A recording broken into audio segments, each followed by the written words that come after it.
But robots are actually the frontier for true emotional computing. The technical term is affective with an A, A-F-F, like in affect. Affective computing is where through image recognition, through voice, and through other factors, the computer is trying to understand your particular emotional state at a given moment. And that emotional state is used to, I guess, score what type of response you might be wanting.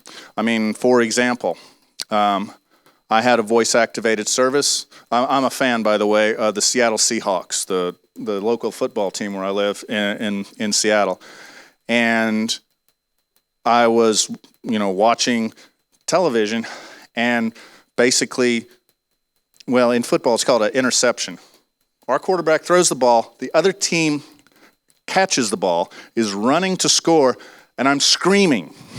And basically the voice-activated thing is thinking, oh my God, do you want me to call the cops? And I'm like, whoa, no, it's cool. Don't do that. But affective computing is one of the things. And by the way, this is my obligatory Mona Lisa shot. But I like her with the lines better than the other shot. Domenico's not here, but I think he might accept that one. But we're able to start gathering. Oh, you're there. Okay, good. We're starting to be able to do voice analysis of the people's stress or the pitch or the timbre of their voices. We're able to map to facial recognition.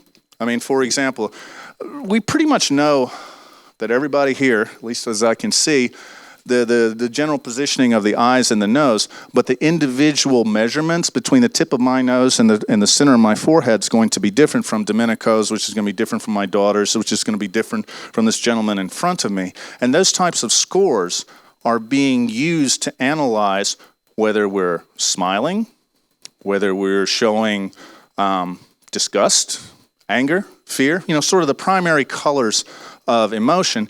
And it's this type of sensitivity which brings me to my favorite augmented character, which is Cosmo.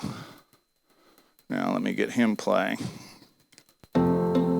We started Anki while we were still in grad school at Carnegie Mellon. We were all studying robotics, AI, machine learning, all these technologies. And then we would just work the whole day on what became our first product. We started with Overdrive. All robots in movies I can think of have a very interesting, well-defined personality. That's why we connect with them, and that's why we love them. We've had this promise in science fiction of all the robots that could exist. In reality, what we have are robots that have been used for industrial, military, space, and research applications, but very rarely have these technologies reached consumers. There's been very few applications where a robot has really felt like a character that connects with humans around it. For that, you really need artificial intelligence and robotics. That's been the missing key. We had developed enough of the technology and underlying infrastructure to really bring a character to life in the real world. It brings together all of these backgrounds and areas of expertise that have never coexisted in one company. Mechanical engineering, robotics, AI, computer vision to world-class animators, sound engineers, game designers. And that's where Cosmo comes in.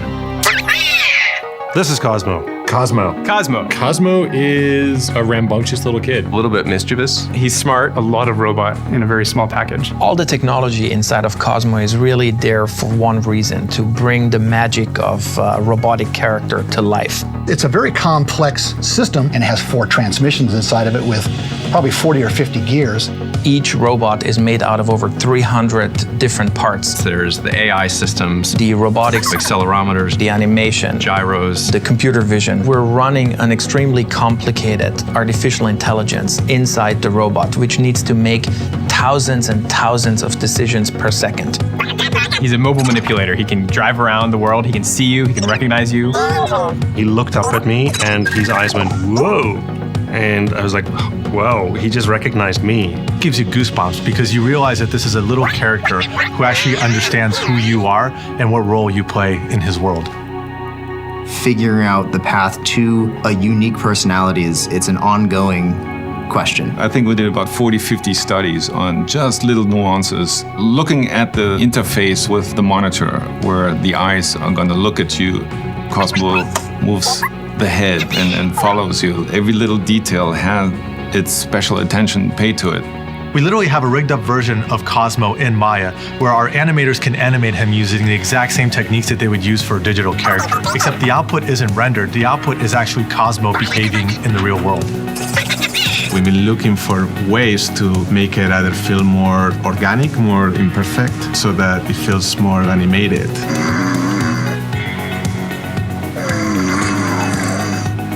Sound is a critical piece. It's the one dimension where we have full control, just like in a movie or a video game. We're building his procedural voice system. We're doing all these things so that as you interact with Cosmo, he becomes his own thing.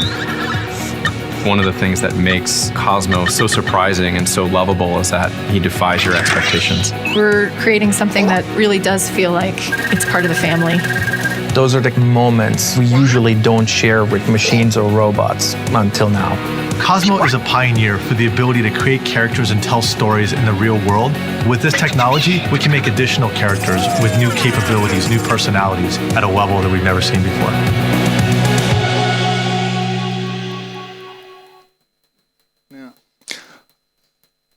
An important thing to know about Anki is that just in some of the funding, they've raised $150 million from VCs like JP Morgan, Index Ventures. Mark Andreessen, who was the founder of Netscape, and it's just royalty, is sitting on their board. So you got to ask yourself, all this for a toy? Additionally, I think equally important to all that investment, Cosmo's creative director, the person who helped develop his character, also did Mr. Incredible, Buzz Lightyear, Nemo, and WALL-E for Pixar. They have brought a lot of people out of there, and there was a lot of high-end technology and character design that's embodied in this small robot. So you got to ask yourself, why are they doing this? Now, the founders are transparent that they want to bring high-end artificial intelligence directly into the home and into consumers. So among the theories, and it's partly one of mine, is that Cosmo is trying to attempt sort of an iPhone moment. We've always wanted to have robots that we can emotionally connect to. Look at our cinematic history. But actually doing that technically has almost been the same as when people knew intuitively they wanted touchscreens. And it took us 35 years to finally get the trick right. So if through this experience of making this particular toy, which by the way is fairly non-threatening, I mean, when you think about it, they're not saying, oh, this is a very advanced artificial intelligence system that's going to control your grandmother's respirator. They're actually saying, no, it's a toy. It's something that's I hate to use that term, but sort of whimsical. It's something you can laugh at. All that is making people much more comfortable with starting to create an emotional relationship with a piece of technology. And in doing that, I'm watching the company very carefully. Actually, I did bring a Cosmo unit through airport security, which, by the way, is very interesting. I went ahead and put him in a plastic bag, just like you put your toiletries, because I knew the minute that thing hit an X-ray machine, and she will back me up. We were at Seattle Airport, and I pulled out the bag, and within 10 seconds, this person who's working security came up and said, "What is that?" And I said, "It's a robot." And they're holding it up, and they're looking at Cosmo's little blocks, which, if you look at it, say, okay, here's a little block that has all this advanced circuitry. What kind of devilish thing are you trying to bring onto an airplane? Long story short, all I had to do is spark him up, and people go, look at the robot. So that, that works.